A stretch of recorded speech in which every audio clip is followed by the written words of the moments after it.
It's not gonna show your toes, so. I hope neither one.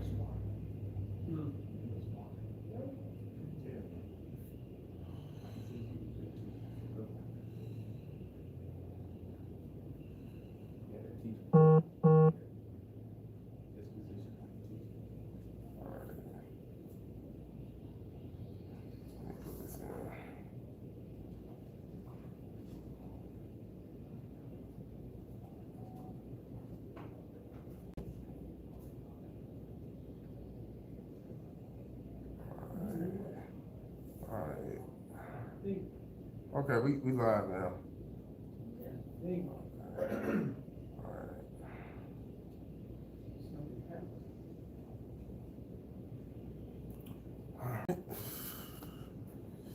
I don't see it. You see it now?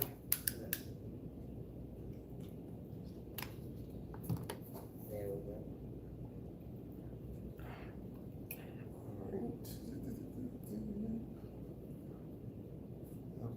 Here.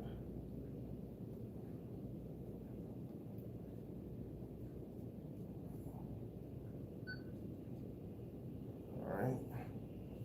We check. Overall checking all good. All right.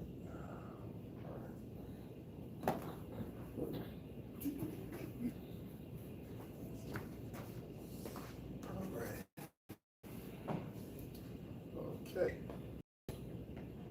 Hello everyone, this is Jarvis Escott with What's Happening Birmingham today. I got the honor and pleasure, and I'm doing something special. Usually when I do these interviews, I kind of tape them, but when I sit down with this individual, I prefer to go live because she'll say the same thing recorded as she say live. For those who don't know, Jefferson County Commissioner, District 1, Lashunda Scales, but she's here today to talk about her run for mayor of Birmingham. Commissioner Scales, thank you for coming on today. No, thank you for having me. Yes. We're gonna give y'all a few minutes. Let me work my magic so we go live, because you know a lot of you all have been tuning into my live streams, and you know there's interest, and I want y'all to come out because the time of this taping we less than 5 days away, and I need Facebook Birmingham to come out because you all have been very opinionated. Very opinionated about what's been going on in our city. So we want to give you all the opportunity, and we're going live. And I also got my phone, so any comments I'm getting, I'll be doing it as well. Just having a little, I want to call it fireside conversation, and everything. So let me go and find it real quick.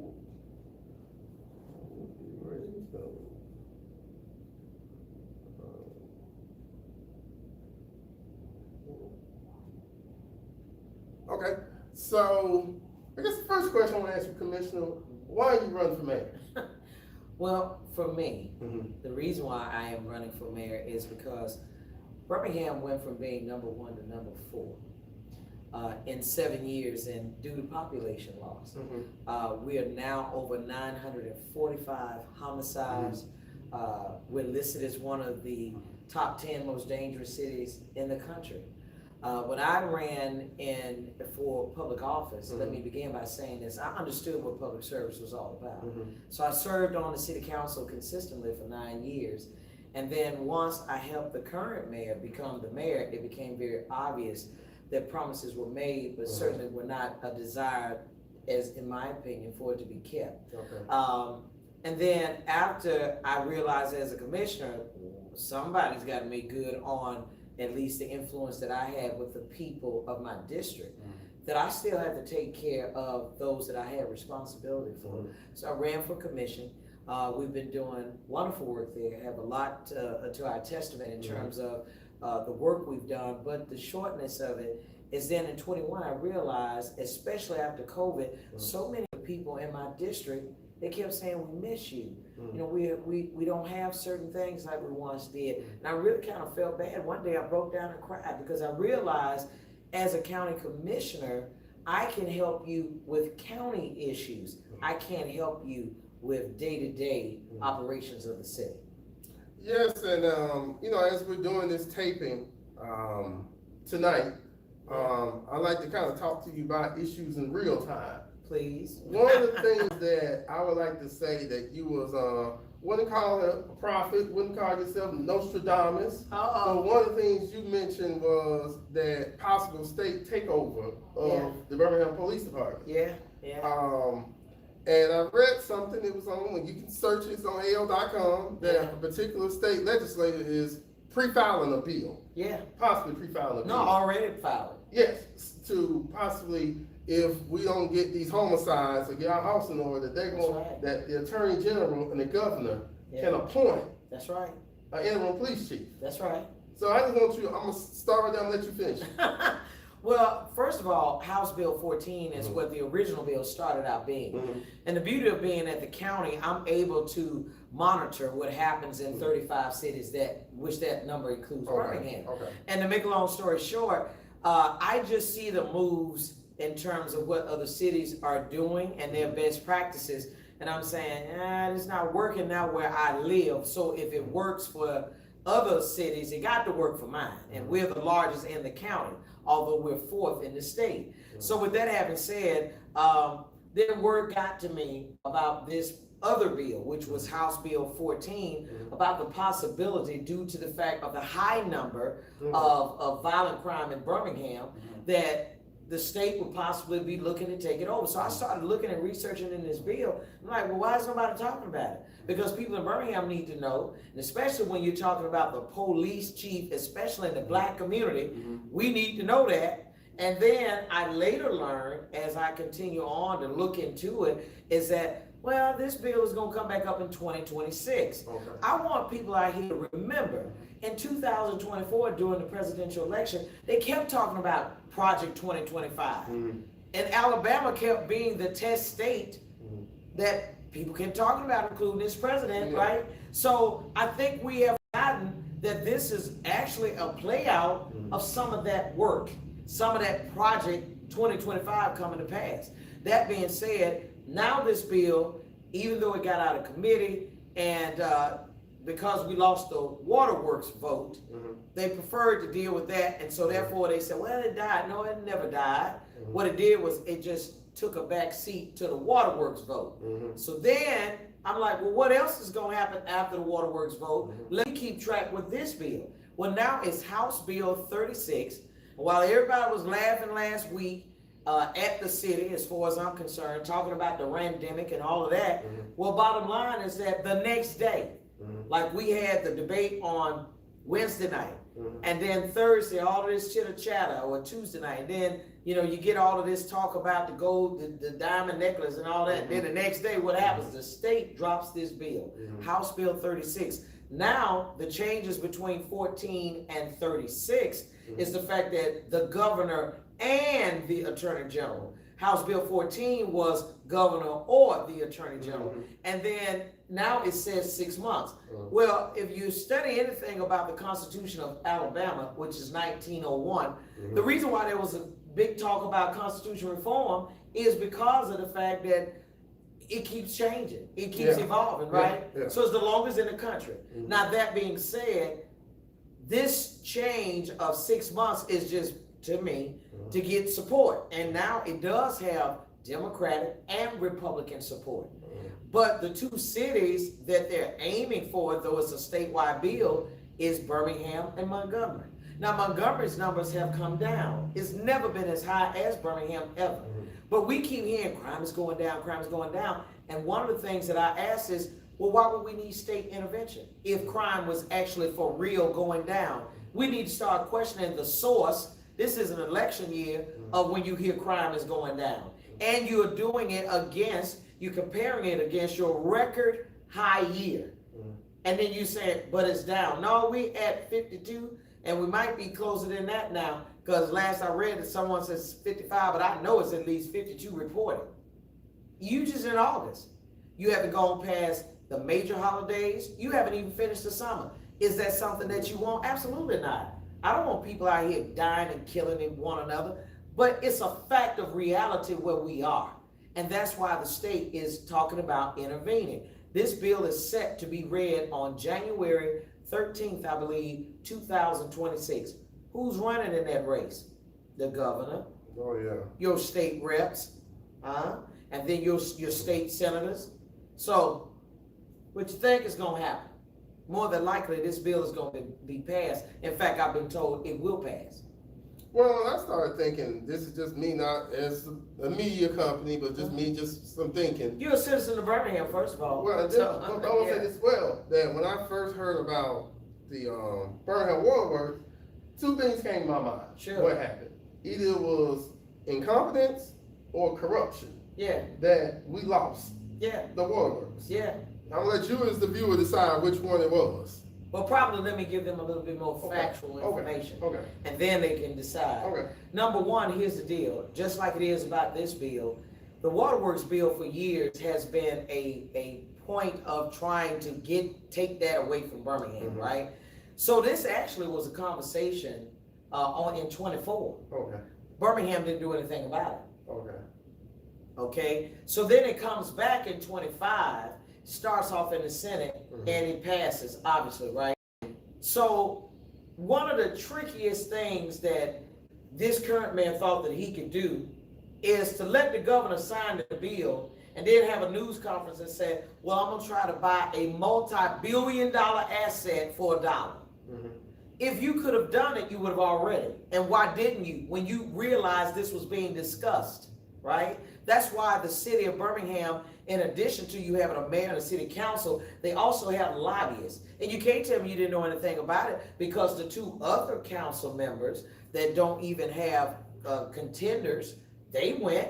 So why is it that when it came down to the mayor and some other city council members, why didn't they go? But more importantly, the mayor.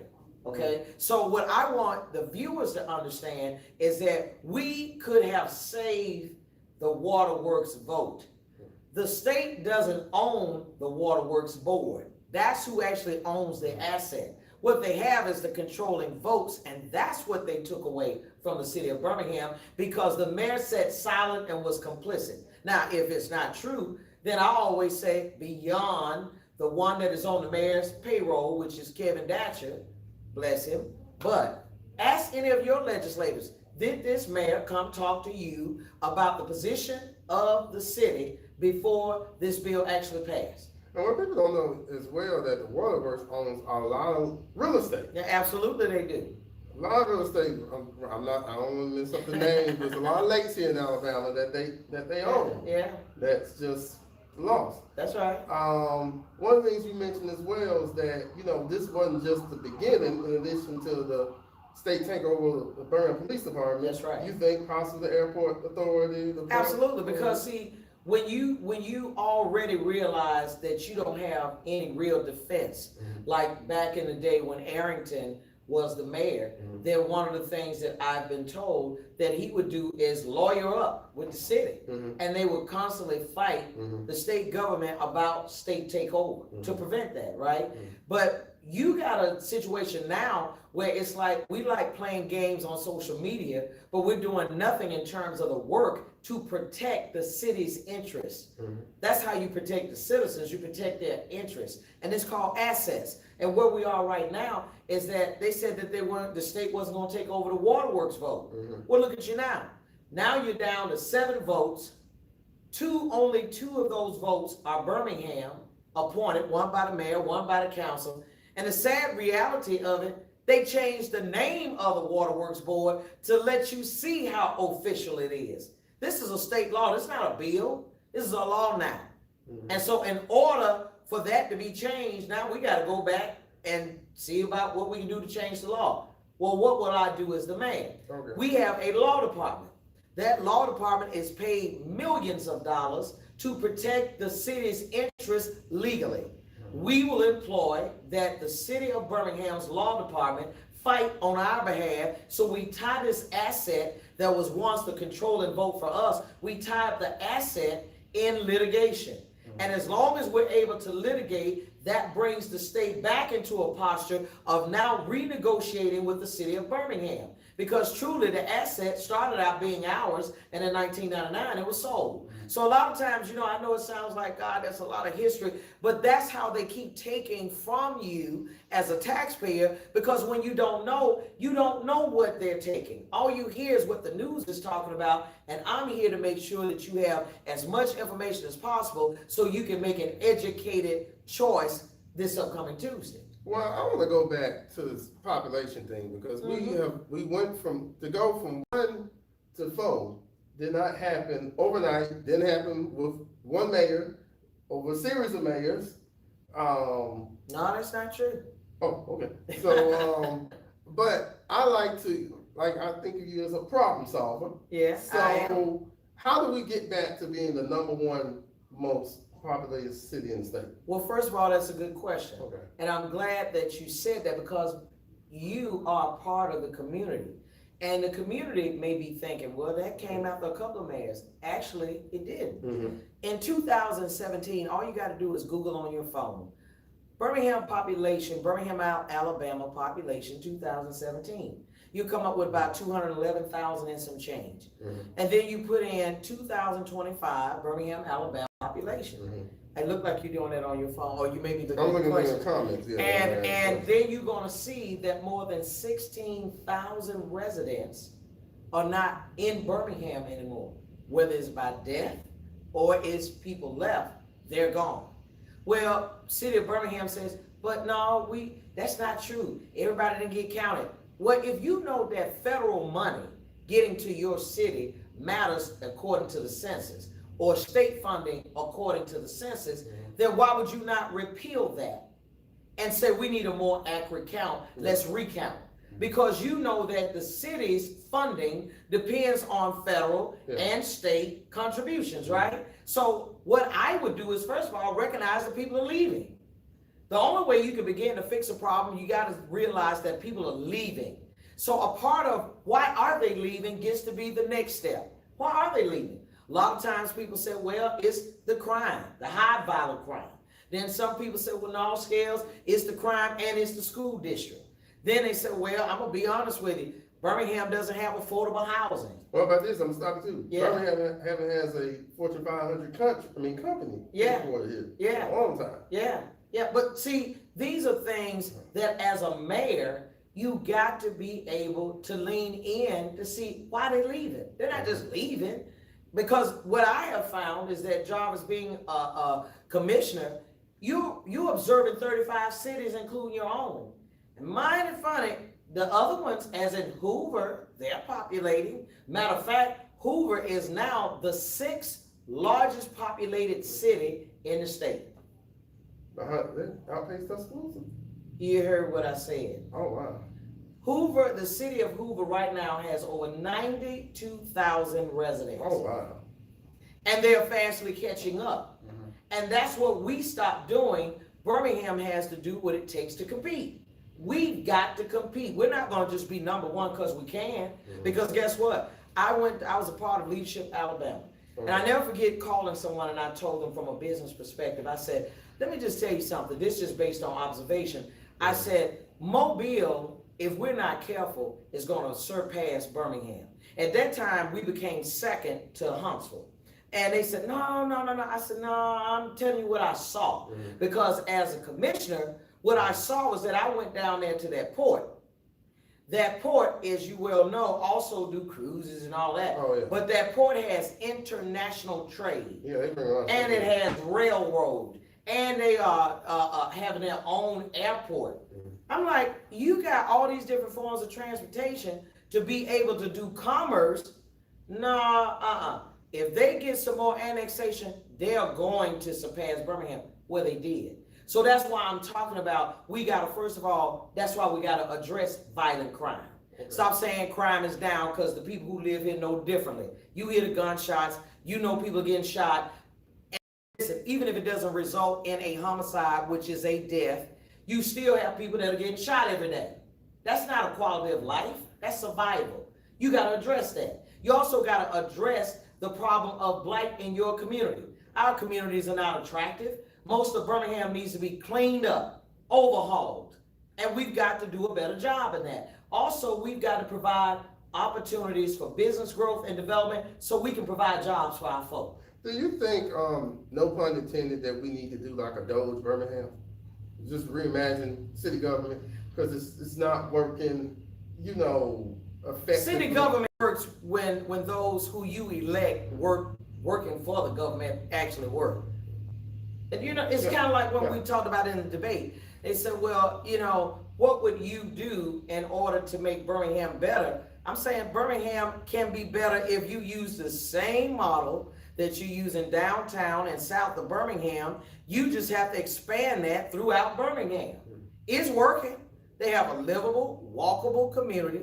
They got a beautiful park, Railroad Park. You have a good public school, which is Phillips Academy for your younger students. And then for your older students, you go right up north and or south. And where are you? Ramsey High School. They choose to want to go to college and walking distance there at UAB. You understand? Then when you talk about a grocery store, they don't have a food desert downtown.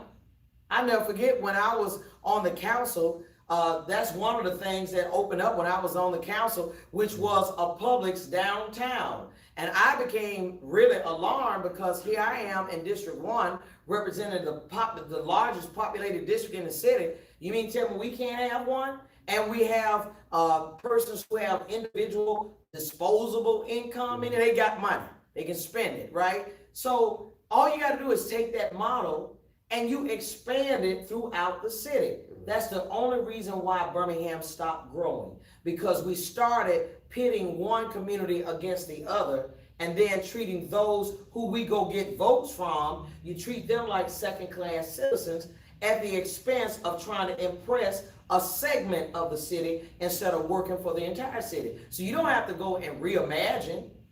All you got to do is go to work. Elect people who actually work for you, not who you like. I'd like for you to like me. People who get to know me know I'm a likable person. It's just when I go to work, I mean it. And Jarvis, I understand you're talking about being responsible for over 194,000 residents of Birmingham. That's a serious job. It's no different than with the county. That's a resident populace of more than 650,000 residents. And I'm one of 5 that when you come up on the second floor at the county, we, by the stroke of a pen, can change your life forever. That's serious business. I want to take a break. There's over 1,000 people so far are tuning into this. So I want you to take this moment to share it with somebody else. I'm also on YouTube as well. Share the link, what's happening in Beham, because right now we talking about some serious stuff. And also, I want you all to show up and go and vote on Tuesday as well. Absolutely. Going back to that, one thing I've heard, and y'all call, y'all ask me all the time, what has she done as county commissioner? So I want you to just break it down, just break down like 4 things, what you have accomplished since you've been. Well, one of them that I'm very proud of is that we got your sewer rate minimized to where we saved the ratepayers over $1.1 billion. Because when I came on the commission, first of all, it was with the understanding that after we got, or closer we got to 2030, it was going to get a lot higher. So we refinanced those bonds. As a matter of fact, last year in 24, the news cycle where Nick Saban was retiring from Alabama, it overrode it. But nevertheless, it's one of the things that I'm proud of, because we saved the ratepayers $1.1 billion. We got the interest rate down to 3.49%, and we got the opportunity to do 2 things. One, to give a black-owned businesses the opportunity. We wanted to try to get local. Local didn't have enough bonding, at least to be able to, for multi-billion dollars, right, worth of bond refinancing. But we got black-owned businesses at 15% of that deal. It was a big deal because that's never been done in the county before. In addition to the fact that we set up a plan where the county is going to set aside a portion of those proceeds that we saved for you, where you can be able to get your plumbing and different things at least handled through the county if you're eligible. So we are very excited about that. The other is saving 750 jobs. with Coca-Cola. Coca-Cola Bottling Company actually was about to leave the city because they were landlocked. And one of the things I knew is that it was in my district. So I worked with my county commissioners. We were able to invest $2 million into that project. It is currently going up. As a matter of fact, we're right now at 750 jobs saved, 50 jobs that we were able to bring to the community. And let me just also say this as well. I'm really happy about that because Coca-Cola has a community engagement piece that's really second to none, and I'm really excited about that. Also, when you're talking about on the eastern area of Birmingham, $1.9 million that I was able to get the county to invest in a project at Northeast YMCA, where we're building 22 affordable homes with wraparound services. That's health care.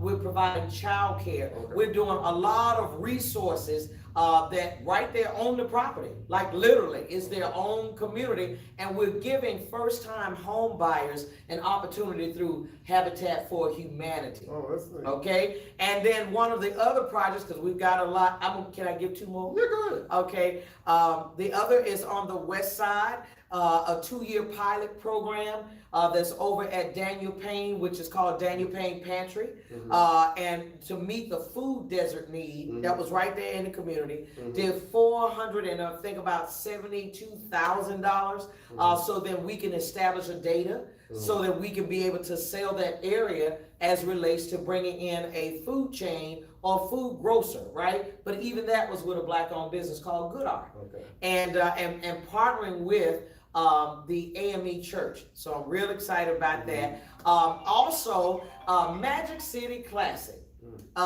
When I came to the county, it was zero in the general fund for Magic City Classic.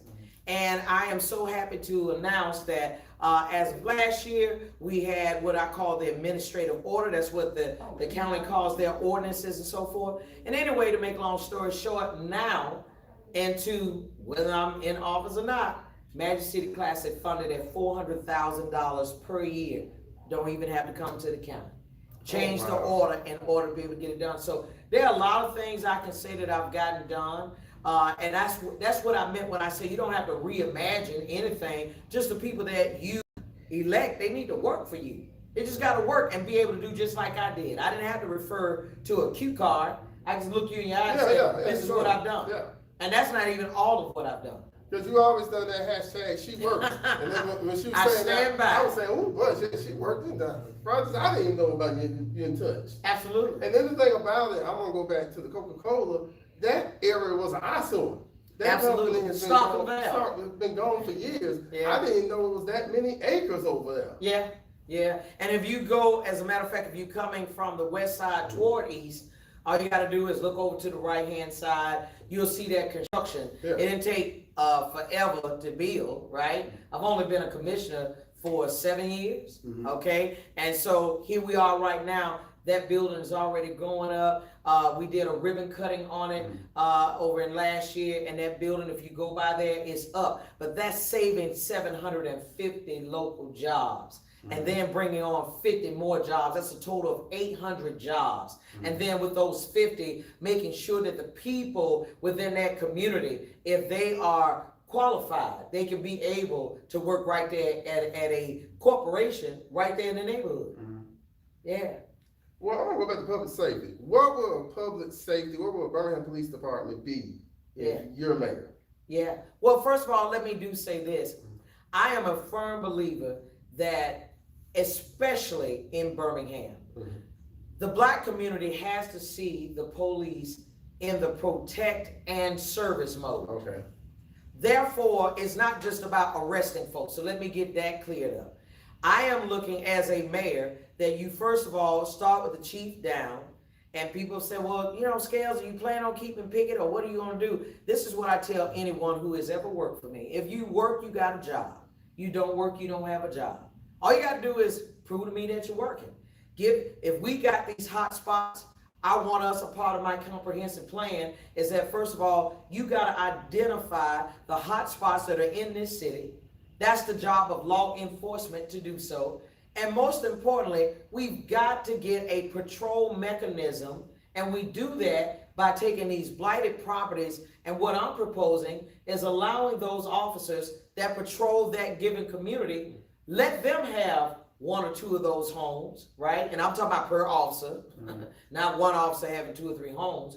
And then let them live there in that community, so that now we have forged a partnership and a relationship. One that I know you're going to look out for the community because you live there. I want you to be able to dial 911 and they don't put you on hold. Obviously, you wouldn't dial 911 if you didn't have an emergency. And you got to have enough dispatchers to receive the calls, working in concert with the police. So that means we got to hire folk, but then we got to make sure that we're providing a benefit package and competitive wages and providing resources to the police department so we can retain what we have, right? And we got to put those violent criminals who would think they can come into the city limits of Birmingham and continue to rob, steal, kill in Birmingham.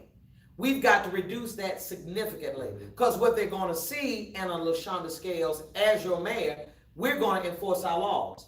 And the reason why I know that it works, because someone told me, they said, well, Lashunda, what's the difference between Birmingham and where I live? Of course, once they told me where they live, I said, because they enforce their laws. And guess what? It don't matter who it is. We all know when you go over there, I don't care if it's Irondale. Me and you have talked about this. You go around the corner of Irondale, guess what? Speed if you want to, play that loud music if you want to. They enforce their laws. You are going to get a ticket, and if you got a warrant out for you, you're going to jail. You go to Trussville, you go to Homewood, you go to Vestavia Hills, Mountain Brook. These places understand, these cities understand we have citizens to protect.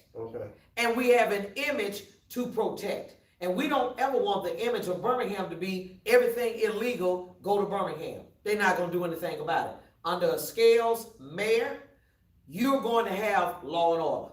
Oh yeah, well, I'm gonna go through some. Gonna have a Scales mayor. Under the Scales mayor, how will the customer service be at City Hall? Excellent, because you and I have a business. Outside of being elected, I have a business, and I know that customer service, you got to have it. Your customers are your voters, and that's why I keep talking to you all about you're more than just a voter. You're a taxpayer, and as a taxpayer, if we don't respect you, you do have options.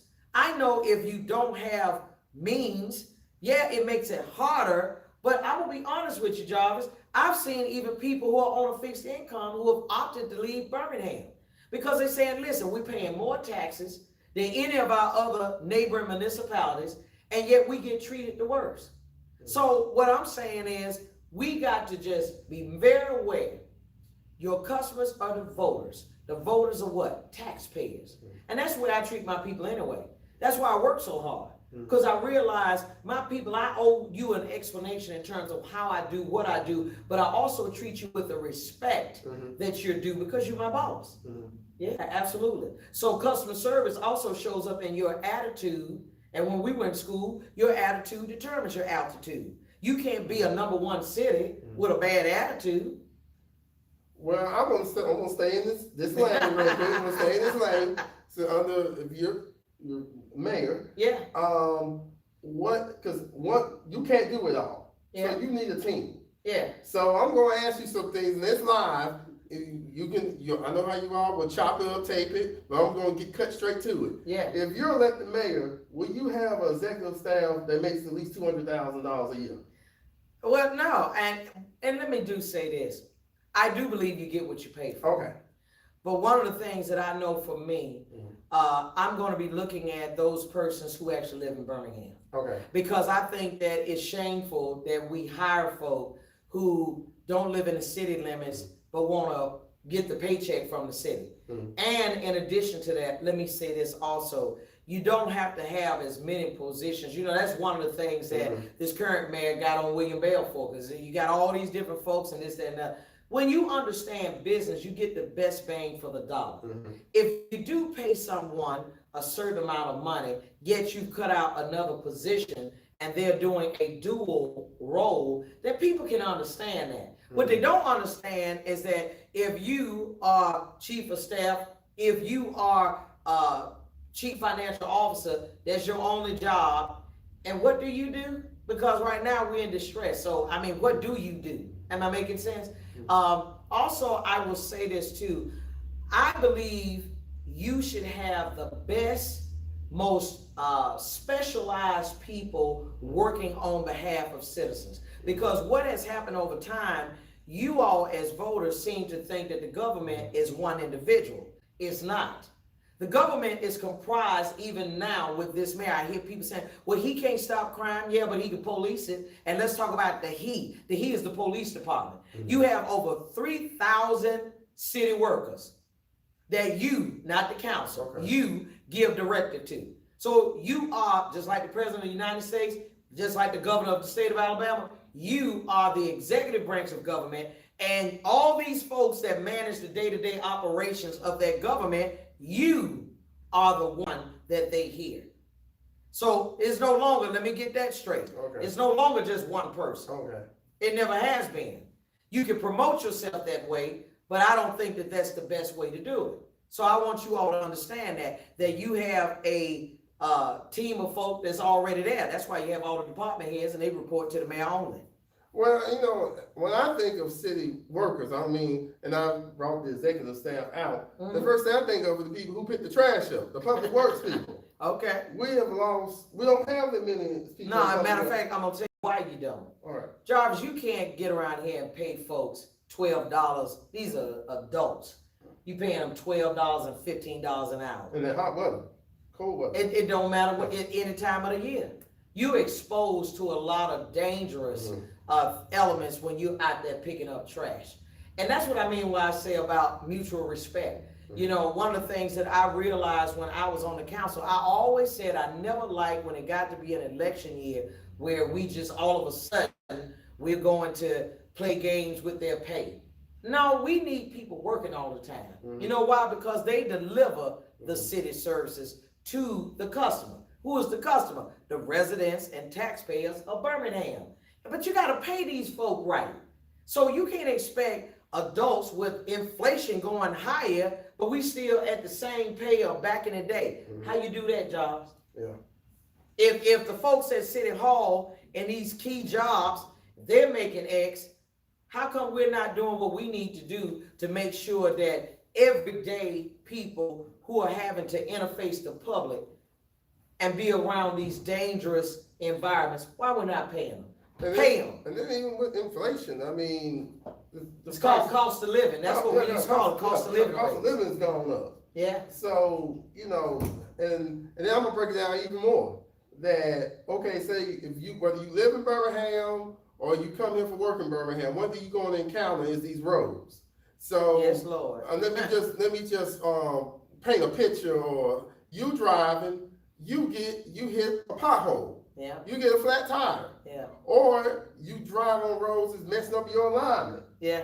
So when you think about that, and then when you think about so many events that's happened here in Birmingham that we have lost money on, whether it was World Games, police fire, y'all fact check me, you'll see that the city had to come back and write that check. Yeah. To cover it. Yeah. And that's wrong, because ever since I have been, even when I was on the council, I had over $2.6 million worth of roads paid. Okay. I want to remind you all as taxpayers, in 2012, there was a bond deal that the citizens of Birmingham voted for. I wasn't in favor of it because, number one, I felt like the city just needed to prioritize roads and parks and these different things. But instead, there was a borrowing of money, and it was $150 million. And that money was designed to take care of roads, curbs, gutters, parks. Your parks are still in bad shape. The curbs are still not where they need to be. And you still got these raggedy roads. And all you keep hearing is, like right now, who believes a commercial that says $100 million have gone into road paving? I mean, you can't be talking about the streets you and I travel on, because literally in the past year, I've gotten my tires changed at least 3 times. And a lot of that is having to deal with you going on these roads. You may hit a pothole, and I mean, it's deep, and before you know it, you're up on it, and you're like, oh, wow, okay. And just like today, I was telling someone, I said, I gotta go get my tires changed because my steering wheel is shaking a little bit. And I was like, nah, that we gotta do something about that. You know what I mean? Yeah. But I know as a council member, the problem that we had was most of your roads are not getting paved until election time. That's the question you need to be asking yourself. First of all, where's the $100 million? Is it showing up in your neighborhood? And as mayor, I'm not looking for election year services. I'm talking about every year. Let's get these roads paved. The transportation department, their job is to assess the roads, starting with the worst roads first. Okay. You take those roads and then you pave them and you mill it back. You get it where it's 1.5 inches. You mill it back properly and then you lay it properly. And if for any reason you have a utility installed or like they talked about gas and water, what you need to be doing is working in concert with those utility companies so that when the city do pave the roads or does pave the roads, that we don't have to pull it back up because what? You had to go in the ground and then you only patched it back up. Yeah, that's what I'm talking about. I see a lot of little patch. Yeah, You yeah. don't see the full pavement, it's just a lot of patch. Yeah, and then there are some roads, they just never even get paved. Yeah. Yeah, I mean, we pave roads, what I've seen happen in the past, you pave roads where voters are. I told you that I understand how this is going, and I never have liked that because I've always said roads need to be repaired all the time. Yeah. And we'll either pay a claim, trying to do all of these different claims from folk having a bad mishap and get their cars repaired, some damage their car, rather than you just fixing the road. Yeah. Why don't you just fix the road? That's a simple fix, folks. But that's what happens when you're voting for people based on, I like your personality versus their performance. Other communities don't do that. They are voting for people who's going to work for them, and that's why their cities continue to grow and flourish. I'm going to go back, and we're not going to mention any cities in Pacific. Do you think annexation is an idea that should possibly be explored? Well, you always want to see how Birmingham can grow, but let me say this. Annexation needs to come on the heels of first taking care of the citizens that are in your city right now. We're not doing a good job of taking care of you. That's why I'm running. It may have seemed like I took a scenic view in terms of why, but that's because I'm also informing you of what's really at stake as to why I'm running. Because this election is so critical. When you start talking about state takeover, you talking about population decline, possibility of the largest airport in the state of Alabama can be taken over as well. Listen, we got to start looking at this stuff very seriously, because once you get past the 26th, and I mentioned this to you, Jarvis, that I want us to be clear on. People said, well, you know, Lashunda, you and whoever may be in a runoff, or that may be a runoff. Let me tell you something. I heard that last time, and I'm going to explain something to you. Number one, this race is so critical. We need to have people lining up even more so than a presidential election because of this upcoming governor's race. When you have a candidate saying inner city rats, this is a gubernatorial candidate, inner city rats, that they're feeding or eating off the taxpayers of American taxpayers, and Trump should send them home. Come on, that's a dog whisper. Inner city, okay? Don't they sound like us? Okay, so I want us to recognize we got to get prepared for the warfare that's getting ready to come down, because federal benefits are already being challenged by this big, beautiful bill. It's law. And a lot of services getting ready to get cut out.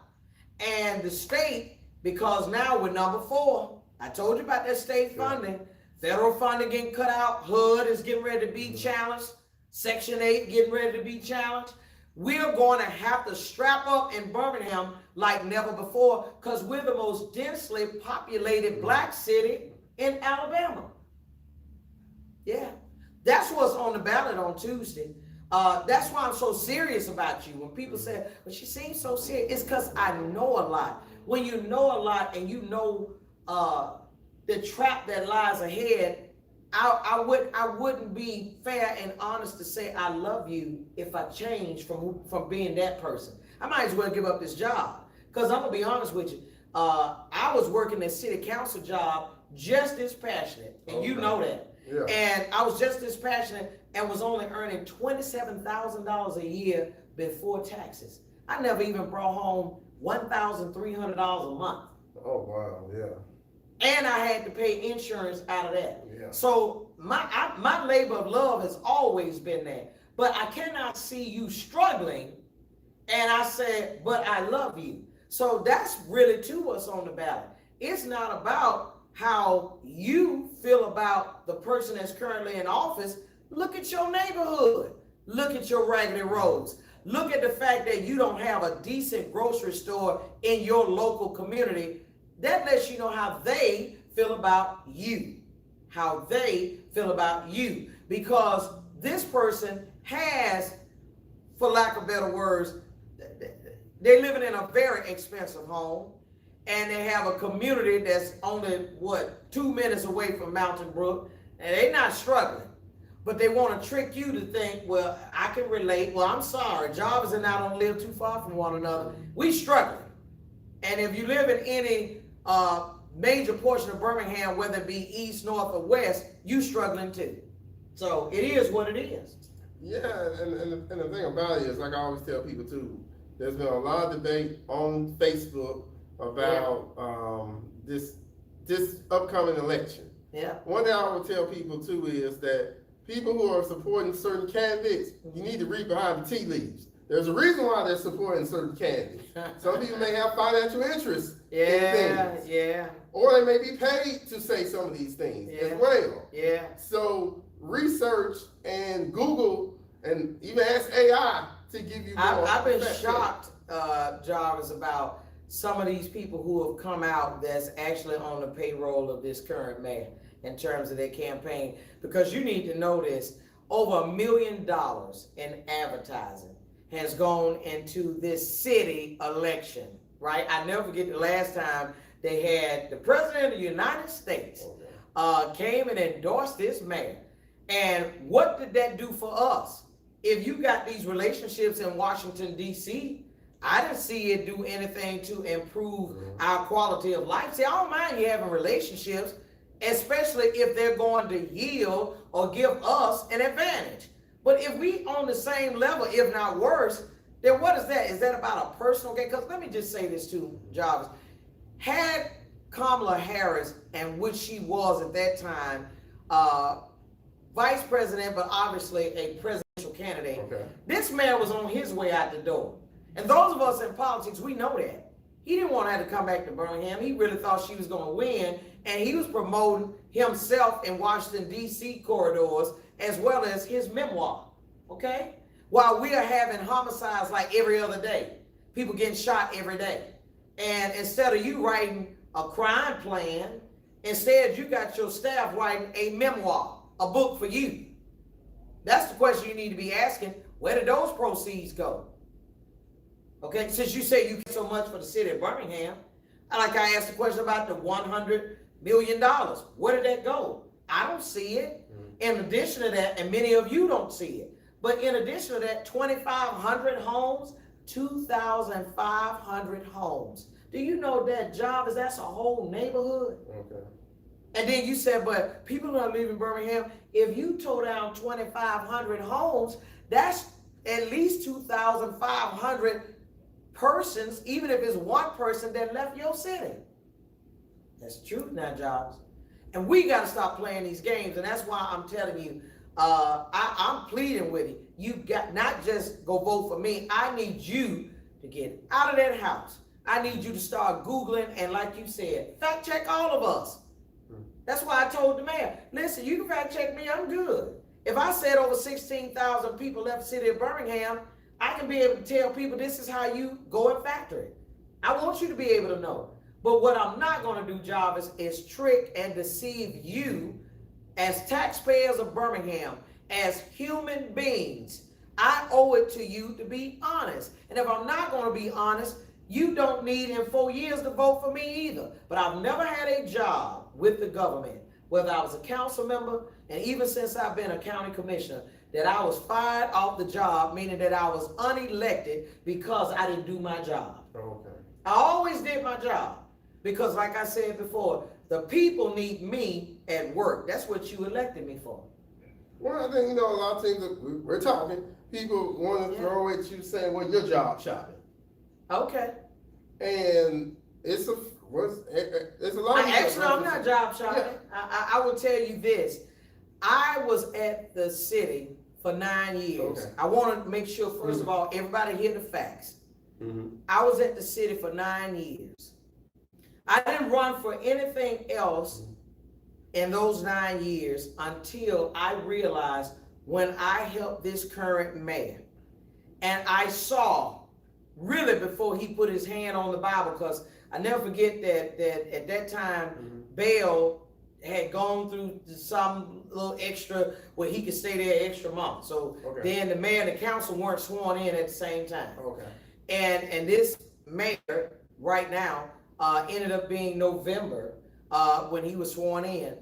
But I can tell quickly from the time that he won that runoff to when it came down to being sworn in, I can kind of see like, wow, okay, this is interesting. And I'll never forget one of the things that he and I had a real big disagreement about, and that was about A.C. Roper continuing on as the chief of police. I never forget that day. I remember asking him, I said, are you going to keep on A.C. Roper? And he said no, right? And then from no went to be, okay, well, can you at least allow him to retire? How long is that? 2 years, too long. Okay, so at that point I said, yeah, okay. I made some promises to folk because this man asked me, can you be at these polls and this and that? And I went to Legion Field and I worked all these polls on the east side based on he and his campaign asking me to do that to help take him over because I had citywide name recognition. He didn't have that much at the time. Well, with that having said, I ran for a commission because one of us, between he and myself, was going to have to make good on the people who voted for me in District 1. Okay. That being said, I never thought when I would go to put $50,000 at a pavilion out there in Pratt City that this mayor, by way of the law department, didn't even want these folks to apply for a grant. That's something that you can ask someone, the neighborhood officer over there, right? Okay, then we come back in 2020 and this mayor, I'm trying to get a substation. I'm realizing that people are being displaced out of public housing. So they're shipping everyone over on the east side of Birmingham for the most part. And so crime was going up. I said, hey, all we had to do was to go, and matter of fact, we're in not too far from where it was going to be on the Parkway, and one would be on Carson Road. And then he came, as in this mayor, and said that I was politicizing crime on the east side. So you mean to tell me I can't do nothing to take care of people in Birmingham? No, I live in Birmingham. Partnership with you and the sheriff's department, correct? Correct. Okay. But the city, because the sheriff cannot override the jurisdiction of Birmingham. That's why we all have to have a little teaching and coaching up, including myself, because you can think because you're in Jefferson County, the sheriff is just going to do it. No. We can't, as a county, just go and just override a city government. We can't do that. That's no government, including Mount Brook, all that. We can't do that. So we have to work in partnership. Okay, we call those intergovernmental agreements. And they have to agree that you can be able to do law enforcement in their city. So bottom line, this man didn't want to do it. And at that point, I said, you know what? If I can't take care of the people in my district in no regard, I can't take care of Birmingham in no regard. You know what? I'm not supporting another man because I had gone through that with Bell, and then I come back with Woofing, and I'm like, nah, we good. I will offer myself. Because I know what my intentions are. Okay. That's when I ran for mayor. So it's not like, oh, she just skipping, hopping around. I don't have time for that. Well, I just wanted to put that out. I know, because I've heard that. I read the Facebook, and I want to say this too. Consider the source of who's saying that, because this man ran against his boss, and he don't want y'all to understand that. He was working for the city. But, well, what office let's talk about the fact he ran for District 3 School Board, right? He didn't win. Brian Giatana, Tana rather, he won, and then he came back and ran, as in this mayor, for District 5, and then he won. And then he left from the school board, and then he ran for mayor. Okay. So you can't talk about a person who, I was a city council member that ran for county commission, would have stayed a county commissioner, as a matter of fact, in terms of not running for no other office, okay, had not this mayor didn't want me to do anything in a city where I live. But Birmingham makes up 47% of my district. Almost half of Birmingham makes up almost half of my district, if that makes sense. So I'm good. That's why I told him that night on the debate. You know, don't make it seem like I've run for 5 jobs. I've never been a job hopper. That's not even what I do. I've been here 7 years, but even though I ran for mayor, because you know what? The very promises you made back then, you still to this day haven't fulfilled what you said. Well, and I know this, well, I'm about to get this. Well, look how the Lord worked, because Chief Roper had to come back and he was on the crime commission. Yeah, but he's not back at the city of Birmingham. Not back at the city of Birmingham, but he was dedicated then, and he's dedicated now. And that's what I was saying to folk. I said, you know, here you had a 2-star general. Okay, now he's a 3-star. Yeah. And just like I told this man, if he goes and get a job somewhere else, and that job is more affluent than where he is, it's gonna make the city look bad. And it did, because guess what? He went on to work for the Pentagon. Oh yeah. Okay, and became a 3-star general instead of a 2-star general. Oh yeah, I know him. I mean, it's just the truth. I know him as Minister Roper, but we go to church together. Absolutely. Yeah, and let me say this. He was the only chief of police that I saw go beyond just law enforcement. Because if you recall, he used to have prayer walks and all that. So, you know, you don't have to be a perfect chief, but I do want you to be relatable. And I do want people to see you outside of handcuffs. And I do want you to lead a department that believe that people should have the ability to sit down and talk with you, and to see how law enforcement thinks about a given community and how relatable you need to be as a taxpayer to those you're paying to provide law enforcement for you. That's only right, Jarvis. We got to get out of these cars and start policing folk. But to get back to what you were saying, no, I've never been a job hopper. Anybody that knows me know I work too hard to go from place to place. I like stability. But what I'm not going to do also is to act like this job just belongs to me. See, if you notice, that's the attitude of the current mayor. You say you didn't want but 2 terms, and then you become angry and say they just running against me out of spite. I'm like, no, I'm not running against you. In fact, I'm running for Birmingham. I'm not running against you. When you ran against William Bell, hopefully you didn't think you were running against a person. You were running for the city, because you realized that the city was taking a downturn, right? And I could have run for mayor then. To be honest with you, I thought enough of this mayor that, okay, let me give you a shot at it. I'll help you. But what we're not going to do is be dishonest. Well, I'll be remiss if I don't end our conversation. Sure. Because I hear come throughout this whole election cycle, I've live streamed forums. Even though you all may see a different angle, a camera right here, another camera right here, I be in these neighborhoods. Yeah. And these neighborhoods and presidents, they got pissed that the money got reduced. Yeah. It's been reduced. Yeah, been reduced. So if you're elected, would you try to increase that, or sit down with neighborhood leaders to kind of come up with some adequate funding? Well, let me say this. I already meet with the neighborhood officers in Birmingham that are in my Birmingham district. Okay. And that's the reason why I was saying about trying to get the $50,000 over there for this pavilion project, right? Let me say this, Jarvis. First of all, what I'm not going to do is be dishonest with these officers in terms of, I don't even know what money the city has. I keep seeing population declining. I keep seeing businesses leaving, but your budget, you said, keep growing. Where's the math in that? So first of all, we got to do an independent audit. But while we do that, meanwhile, as the mayor, we're going to streamline these projects. Because that's what I knew as a neighborhood officer. See, I've been a neighborhood officer.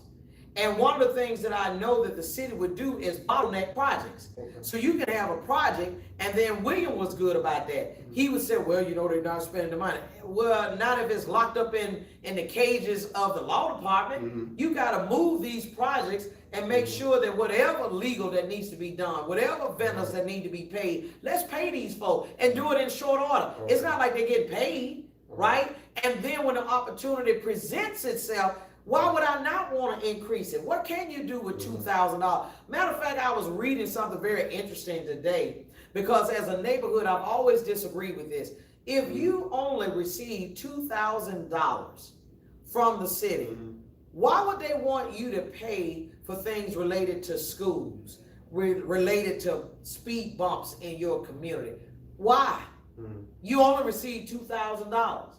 In order to get $10,000, you would literally have to have 5 years of the city giving you $2,000 a year. And if you notice, when we were in a debate, the mayor referred to the NUSA conference as a field trip, and he mentioned a couple other things that the neighborhood does. And I'm saying the breakfast.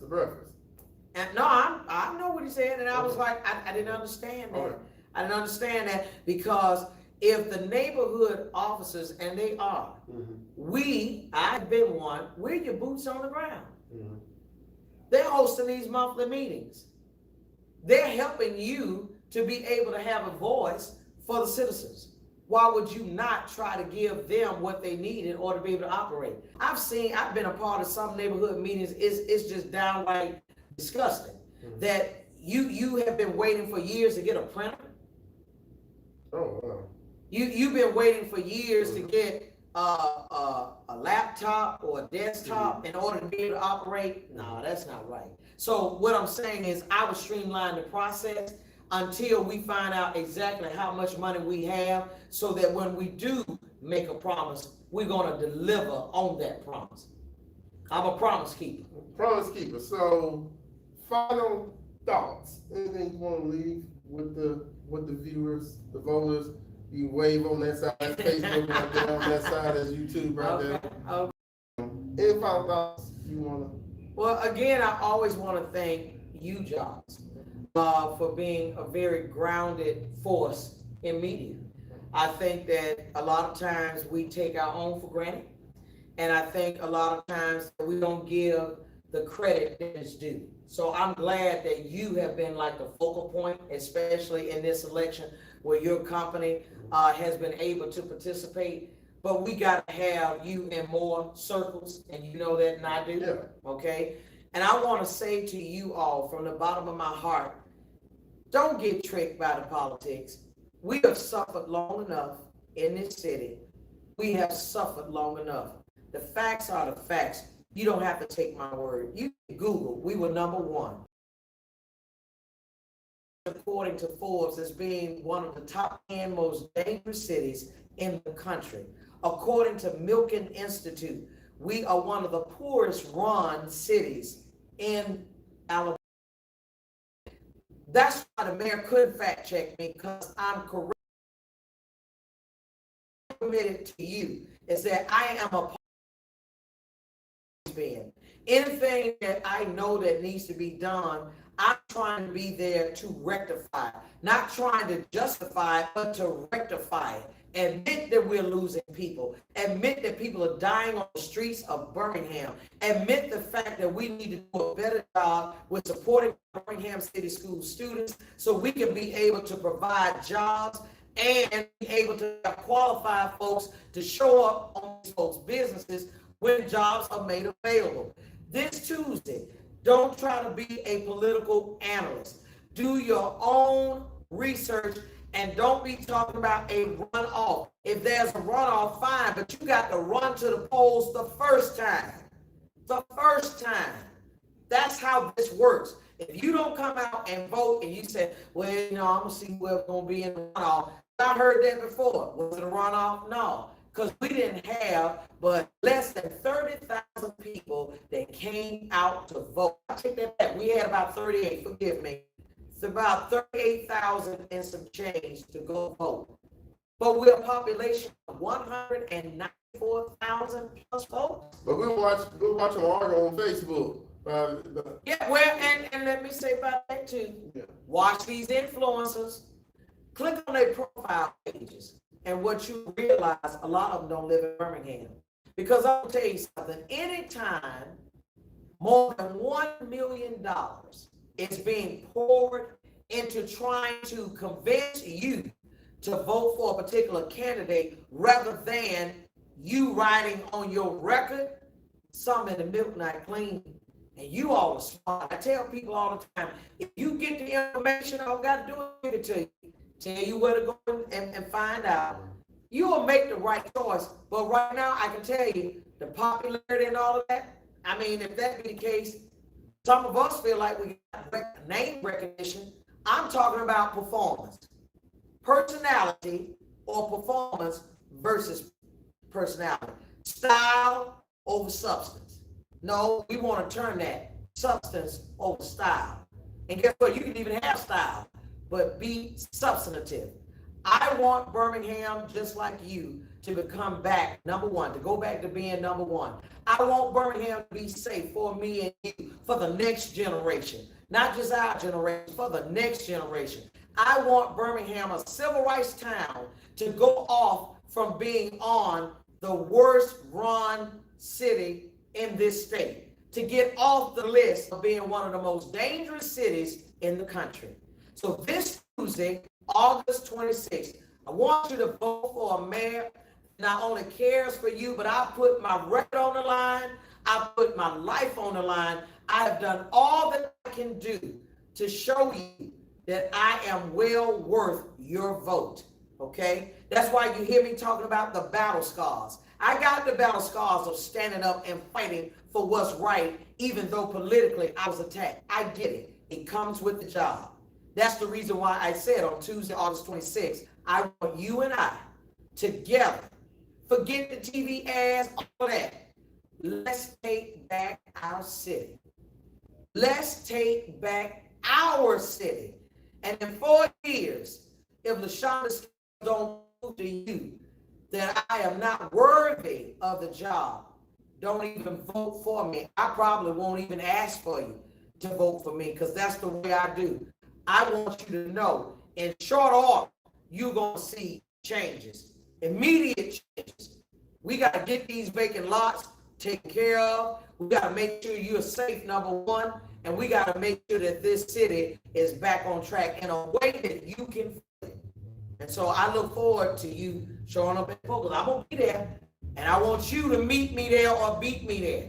If you don't see me, cast your vote. On Tuesday, let me see your little stick and let me know I voted. I voted. Because you know what, John? It's about the next generation. I cannot say that and stress that anymore. It's not about us.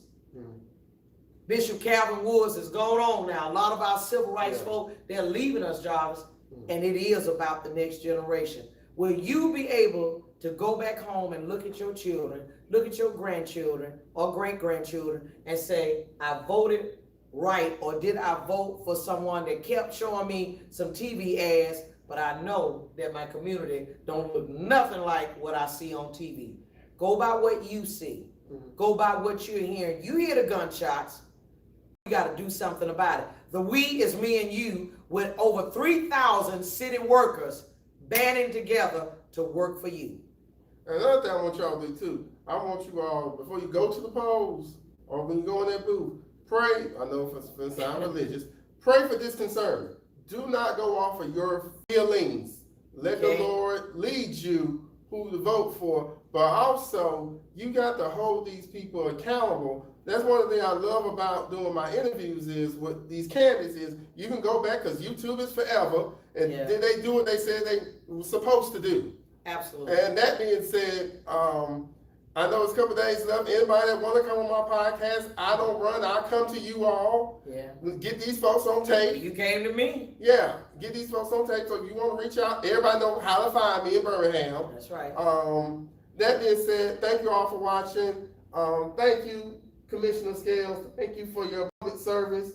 You know, I love y'all. Yeah, like give her, like a couple years ago, I got to give her flowers. because of her service. And one thing you all say too, she's very passionate. She is passionate, very passionate. You want me to be so passionate. if you see her just as passionate about this, ooh, just imagine if she is elected mayor, the passion she goes, because she literally will not sleep if things are done. If anybody knows, she will call you. But thank you all for watching. Please check out what'shappenedbirmingham.com for more interviews. Don't forget to subscribe to the YouTube channel. If you want the audio version of this, but you're going to miss the passion, it's on Apple Podcasts. And check me out on TikTok at What's Happening Birmingham. Thank you all again. And please vote Tuesday, August 26th. And I'm telling who to vote for. Go ahead. Yeah, Lashunda Scales. If you come out to vote, game over.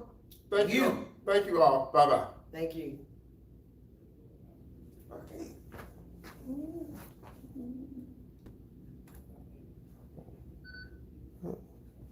Let me stop over here on Facebook.